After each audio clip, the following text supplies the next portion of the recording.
Oh, this is Pastor Matthew Woods from Grace Lutheran Church in New Albany, Indiana, and this is the Dubs devotion for July 5th, 6th, 2026. I don't really have a title to speak of today, except that I might call it Blessed Memories and New Blessings.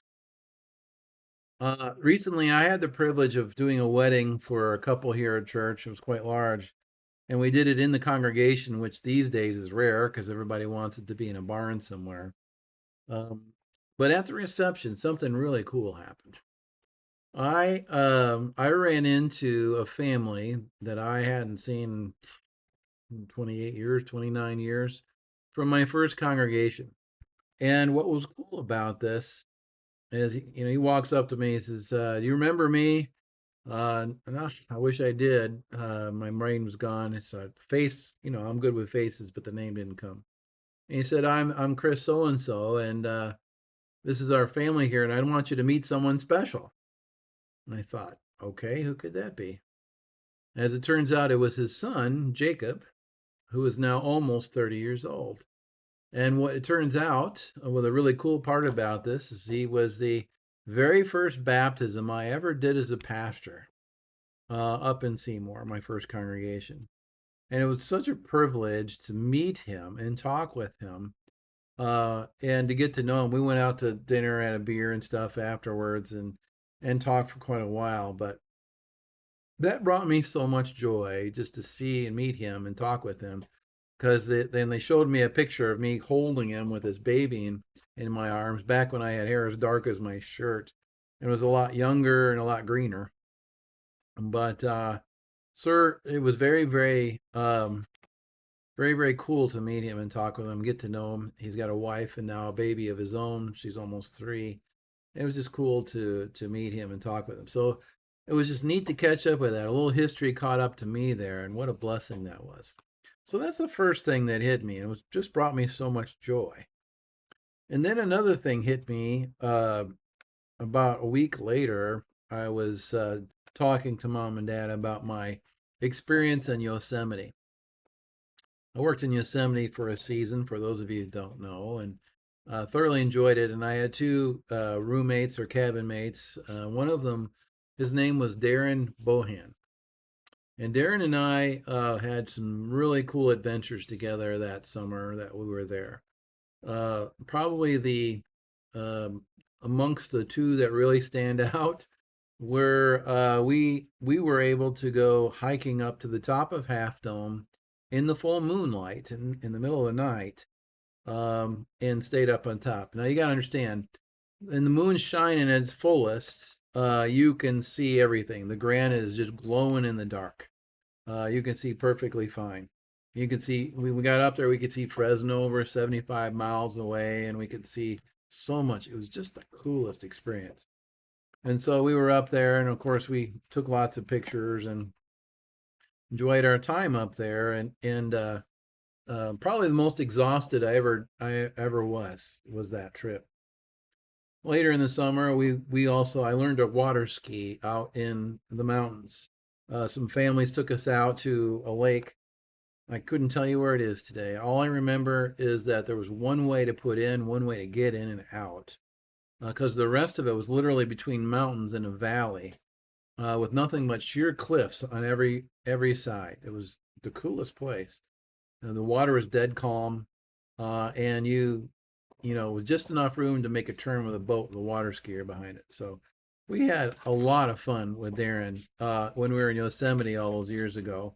And that was back between my junior and senior year of college, rather. So that's 30 plus years ago, 35 years ago. Yikes. That kind of dates me, doesn't it?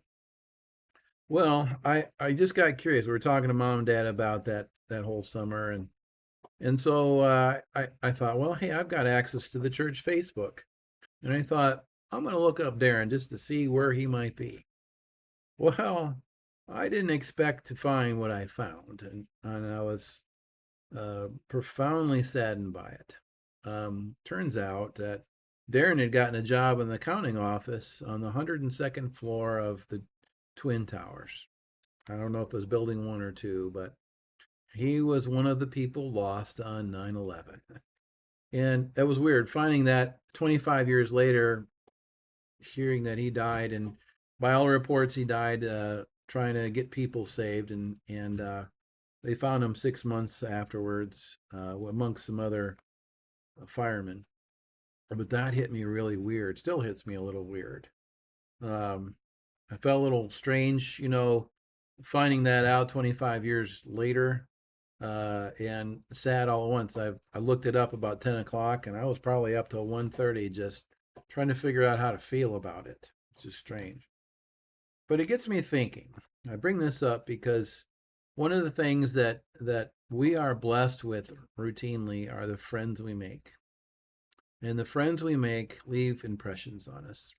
And it's just they interact with you. You get a little sliver of time with them, a chapter, if you will, and then they go whatever direction they go. And if you're lucky, you run into them again. If the Lord will allow that. But I think of both of these two guys and how differently they hit me and how differently I interacted with them. But I find blessings in both of them. I'm celebrating one and mourning another, but I still think of the goodness that God gave me through them. And I guess what I'm trying to say is, I want to say thanks to the Lord for that, and I want to encourage you um, to savor those friendships that you run into that are just sort of transitory, but leave important places in your life, and then the ones that come back and you get to revisit. Those are great things. And one of the things I admire about Jesus is that he turned to his colleagues and said, "I call you friends. I no longer call you a servant, because a servant doesn't know his master's business, but I call you friends because everything I've learned from the Father I've made known to you." I've learned a lot. I got a lot of information that got to know these old friends again, um, differently. But what I enjoy most is that Jesus, he calls us friends. And that's the only friendship that's really going to last. It's so going to overcome this world, and the one that'll bring us joy and allow us to see others that have died in the Lord one more time. And next time we don't have to say goodbye. And the next time we'll be standing together with the Lord in His kingdom, and it'll be an amazing experience together, and one we don't have to forget or remember because it'll always be there. And so I come to you today really in a different mood on this devotion stuff, but one that I hope that will encourage you to savor the friendship of Jesus most of all, who wants you to be with him, who wants to love you, be there for you, and will literally give his life for you, and has. Um, and not only that, but invites you into his home where you get to be with him forever. That's a true friend. So I would just ask you to take that to heart and think on those things and ponder that, meditate on that a little bit more this week maybe than you're used to, and just savor that reality. Jesus is our friend because of his grace, because of his love, and that friendship is eternal. So may God bless you with his friendship and with the friendships God blesses you with here on earth. And may those things lift you up and fill your heart. So may God bless you, and I hope this is a blessing to you today. I'm glad you're able to join me today for this little bit of rambling, but I pray nonetheless that I get to see you again and we get to talk some more scripture next time. And I pray that the Lord will be with you in his peace. So take care, and we'll see you next time. Bye-bye.